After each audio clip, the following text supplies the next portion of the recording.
Muy bien, vamos a saludar a Jorge Araneda, internacionalista. Muy buenas tardes, bienvenido. Un placer estar con ustedes nuevamente. Bueno, Jorge, a pocas horas de vencerse el plazo que mucha gente temía, Trump ahora ha anunciado que, bueno, gracias a la mediación de Pakistán le da 2 semanas más a Irán, ¿no? Y se debe reabrir el estrecho de Hormuz. ¿Tú cómo ves eso? Bastante interesante por dos razones. Primero, muchos analistas pensaban de que, dado la bastante o lamentable, bastante incoherencia en términos de objetivos militares, en términos de plazos, en términos de estrategia y en términos de un enorme error en cálculo estratégico que Estados Unidos se vio arrastrado, dado los inicios de los ataques de Israel a la cúpula mayor del régimen iraní. No sabíamos si particularmente esta vez, como no había sido particularmente las anteriores, iba a cumplir su palabra Donald Trump. De hecho, la mayor preocupación, más allá de las 8 horas o particularmente del plazo que se había establecido, tenía que ver con la narrativa, con una narrativa que volvía a poner sobre la mesa una capacidad particularmente de deshumanización frente a un adversario, en este caso militar, y lógicamente a generar un daño masivo sobre espacios o infraestructura civil más allá de objetivos militares. Y esta naturalización de este espacio de una deshumanización es algo que no solamente está por fuera del derecho internacional y humanitario, sino que parece ser algo que se está normalizando en este siglo en términos de los aspectos bélicos y parece preocupante. Por otra parte, Irán es muy difícil que acepte o que vaya a abrir el estrecho de Hormuz como medida inicial, dado que el estrecho de Hormuz fue la principal arma que hizo que Estados Unidos se viera obligado a sentarse en la mesa, de que sus aliados, tanto europeos como regionales, no lo apoyaran y que particularmente tuviese esta guerra que no pasara por el Senado norteamericano y que fuera altamente impopular en Estados Unidos. Por lo tanto, Irán conoce todas estas variables y muy probablemente, aunque va a tratar de negociar en otros aspectos, no creo que la buena voluntad en términos de abrir el estrecho de Hormuz, que en parte ya está abierta, o está abierto, sea como un gesto inicial. Jorge, ¿qué tal? ¿Cómo estás? Buenas noches para ti. Un placer. Jorge, pues claro, es la primera vez que yo recuerde que un jefe de Estado, un presidente estadounidense, sugiere que podría cometer un genocidio abiertamente, porque hablaba de acabar con toda una civilización que además tiene más de 2.500 años de historia, ¿no? Irán, Persia ya estaba ahí antes de que los Estados Unidos surgieran como un Estado-nación muchos siglos después. Esto pues ciertamente es bastante preocupante, pero el presidente Trump sugiere que podría cesar las hostilidades si es que Irán cumple con reabrir el estrecho de Hormuz. Pero ¿qué pasa con Israel, que es el otro miembro de esta coalición que ha atacado Irán?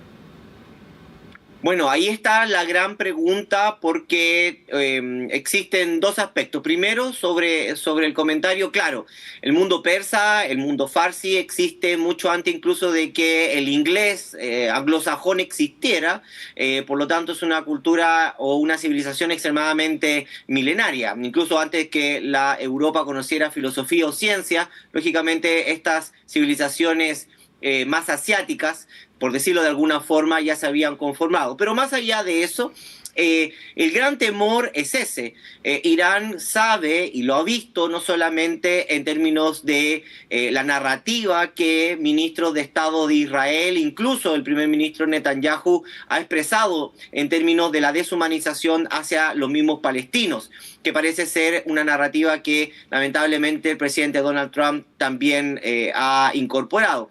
Pero por otra parte, Irán sabe y conoce muy bien, no lógicamente por guerras en el pasado, sino desde la guerra de los 12 días, que es extremadamente difícil que Israel incluso acuerde mantener un cese al fuego o cese a las hostilidades, incluso cuando lo haya firmado este mismo país. Por lo tanto, dentro de las negociaciones, un punto singular y particularmente interesante que va a tener que subrayar Irán será de qué forma Estados Unidos puede generar garantías reales, visibles y concretas de que Israel no va a atacar, lógicamente, o a las horas o dentro de las primeras horas de haber firmado este alto a fuego, dado de que Estados Unidos e Irán tienen lógicamente objetivos militares y objetivos sobre Irán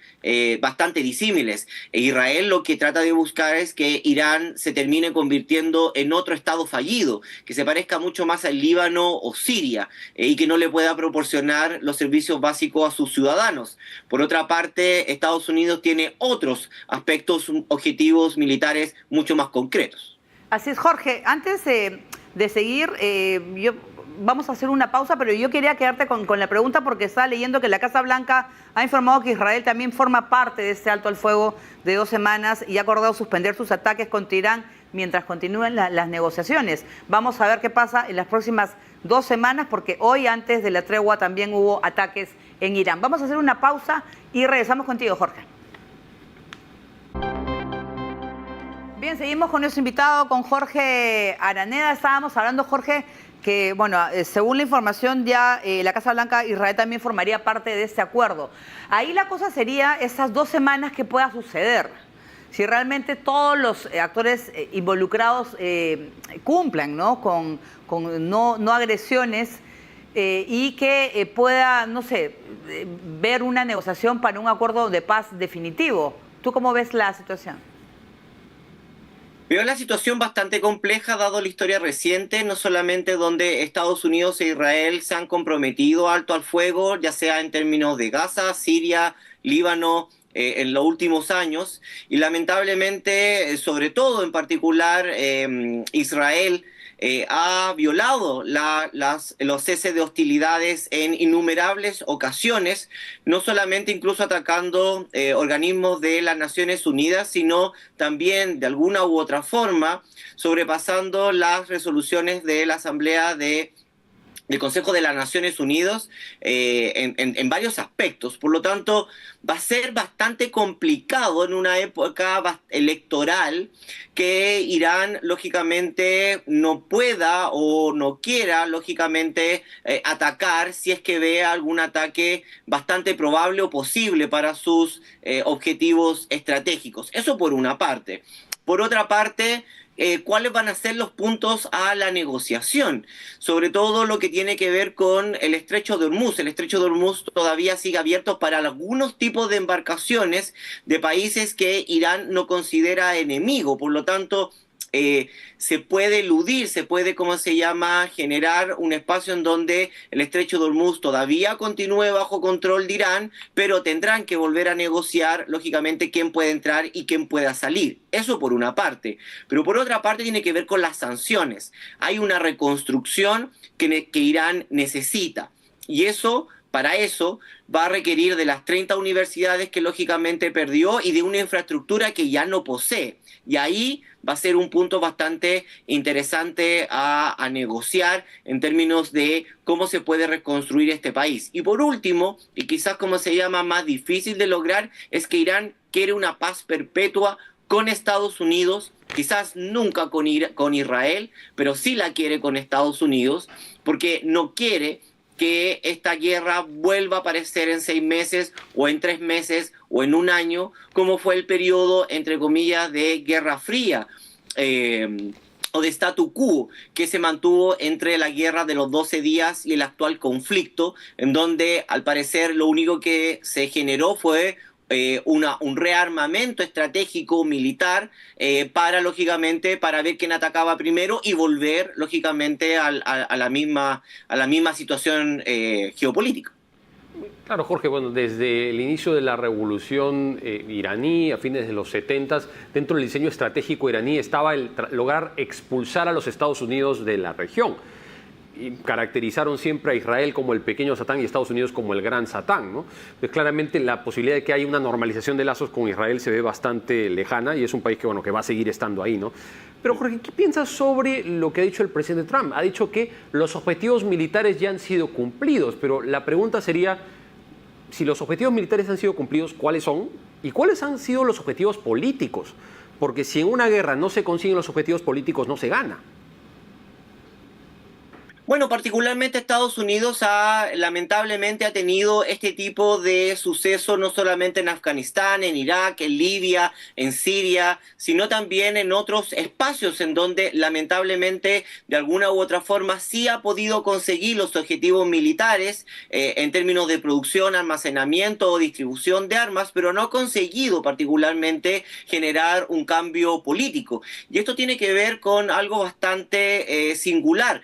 El problema es la posguerra, es el esfuerzo de Estados Unidos de reconstruir el país, de lógicamente no ganarse, como decía lógicamente Bush, hijo, no solamente ganarse la mente, sino también los corazones de esta población que enfrenta a Estados Unidos y que Estados Unidos en particular no ha podido ganar ningún corazón y ninguna mente, por lo menos en la área de Medio Oriente, sino generar, por una parte, y esto lo pueden ver cómo se llama, se puede comprobar en las encuestas, una enorme desconfianza y un enorme aislamiento en términos de sentir que Estados Unidos no es garante diplomático ni tampoco securitario.